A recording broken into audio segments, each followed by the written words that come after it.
eggs regularly. Just turn it over, kind of like a folding from the bottom to the top. And I like this flat. See how the edge is flat? Helps me to make sure I'm getting all of it out. Now I'm just gonna stir this eggs. Oh, look how creamy. Now see how the rice is turned creamy? You don't even notice any brown part. But I wouldn't go too far with it. You know, you don't want totally burned up rice. But if it's just a little normal level, that's fine. This is very forgiving. Look at how creamy. Oh my goodness.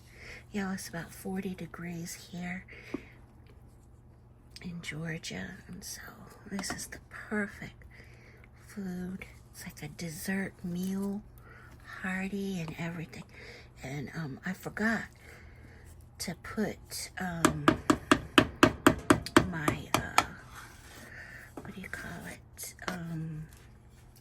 salt in when I was filming, but I double checked the ingredients, so thankfully I was able to catch it. Now my salt is the fine salt, so I couldn't use as much, plus it's the real salt brand, so it's very potent.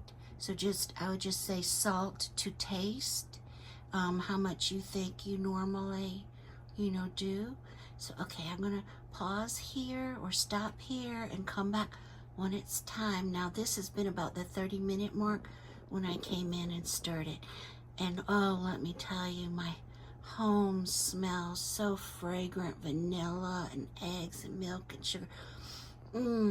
So lovely, lovely, lovely for this kind of weather. Oh, okay, ta-ta for now.